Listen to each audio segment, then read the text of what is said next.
só um gancho rapidamente aqui sobre isso. Você falou muito bem sobre essas dívidas, inclusive aqui um abraço para Divanildo Rocha, né?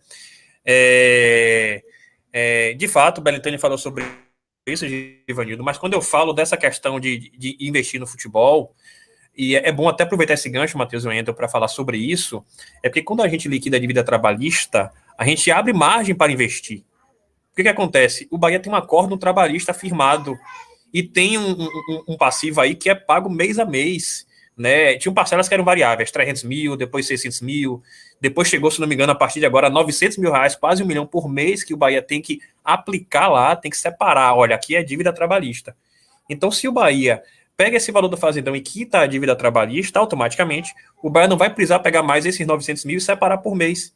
Ou seja, indiretamente, a dívida trabalhista sendo quitada com o fazendão, isso permite que o Bahia reverta essa economia com essa parcela trabalhista, que vai beirar R$ 1 milhão por mês, né? Eu beiraria agora, né? Assim, a não ser que o fazendão demore para ser vendido, creio que não. Mas imagine, você vai ter uma margem de quase R$ 1 milhão para se reverter para o futebol, por exemplo, que não vai ter mais essa dívida. Então, isso que eu quis dizer, indiretamente, é um ganho para o futebol. E 900 mil por mês são 3 jogadores de 300 mil, né? Não é pouca coisa, não. Ou 4 jogadores de 200, um de 100, faz uma diferença absurda. É 2 Gilberto, 2 Rodriguinho. Entendeu, galera? Então, é isso que a gente precisa compreender. Essa liquidação de dívidas, ela vai necessariamente ser direta, ou seja, indiretamente, refletir no nosso cargo-chefe, que é o futebol. Mas é uma satisfação sempre estar aqui com vocês, canal realmente de extrema qualidade. Aproveitando o gancho do que o Rodrigo falou aí agora sobre a dívida do Bahia, como eu trabalho, inclusive, na própria Justiça do Trabalho, o que eu posso dizer é o seguinte, o Bahia fez um acordo global, né, perante a Justiça do Trabalho, para quitar o saldo trabalhista que tinha, um imenso saldo trabalhista que tinha.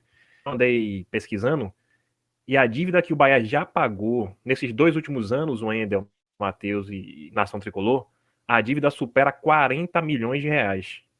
Então, assim, realmente, nos 2 últimos anos, é uma quantia, assim, realmente aberrante, assustadora. Agora, imagine como esses 40 milhões de reais poderiam ser investidos no elenco, né?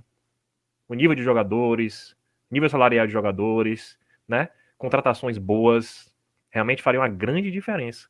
Só para a gente ter uma ideia, por exemplo, o próprio rival, né? O Vitória, pode falar o Vitória hoje em dia, ele também tem esse acordo global na Justiça do Trabalho, mas a dívida deles é 3 vezes menor que a do Bahia.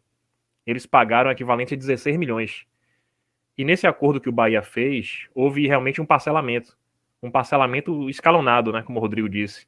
No início, as primeiras parcelas foram menores, 300 mil, 200 mil, 500 mil, 600 mil, e nesse momento está beirando 1 milhão a parcela. Só que o problema o Bahia firmou esse acordo sem imaginar o quê? Que viria a pandemia, justamente a perda de arrecadação do clube. Então, somado a esse débito trabalhista gigante que o Bahia tem, e somado também àquele débito que o Bahia teve da época das trevas, com aquela empresa que fazia a questão de ingressos, BWM, tem uma sigla assim, né? O Bahia, por mês, só de despesa fixa, trabalhista, junto com esse ingresso, são mais de 2 milhões. Então, como bem Rodrigo pontuou aí, imagine 2 milhões por mês no Bahia. Quantos atletas de qualidade poderia ter no elenco? Quantas contratações de qualidade poderíamos ter? Então, infelizmente, a realidade é muito difícil para o Bahia. Rapaz, isso é inacreditável. Destruíram o nosso Bahia.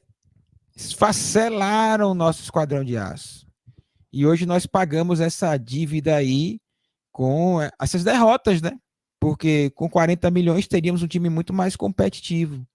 Então, o torcedor, isso foi muito, muito importante, viu, Rafa, você ter mencionado, até para que o torcedor tenha uma dimensão do nosso problema, né? E como o Bahia está encarando isso hoje. Está na primeira divisão, né? Tivemos um momento de respiro ali, o 2019 do Bahia, o primeiro semestre, conseguimos ganhar a Copa do Nordeste. Então, com todos esses problemas, a partir do momento que isso for sanado, eu acredito que nós teremos aí sim uma grande possibilidade de triunfos, para que a torcida fique mais alegre, mais feliz, né?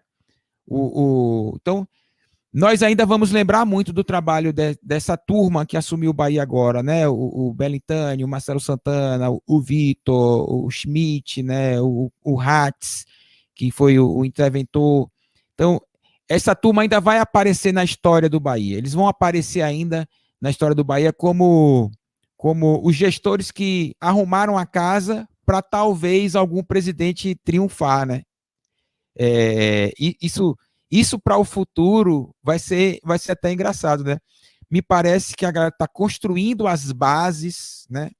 Se, claro, a gente souber escolher o próximo gestor também, isso conta muito, porque o meu receio, viu, meu querido Rafael, Rodrigo e Matheus, é aparecer a galera mais da aventura, né?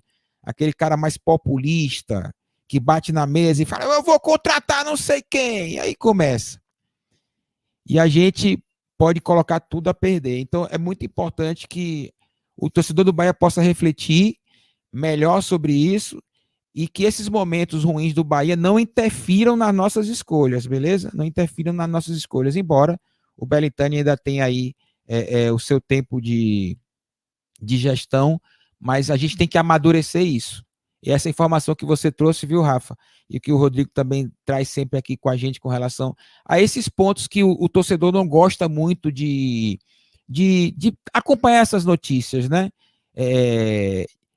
O que mais chama a atenção de qualquer torcida do Brasil é contratações, são os triunfos, mas essa parte da dívida trabalhista, que não sei o quê, nesses cálculos, não chama muita atenção, mas é muito importante estar mencionando, porque é o nosso Bahia do futuro, né? A gente agora sanar os nossos problemas trabalhistas, financeiros, para pensar num esquadrão mais forte lá na frente.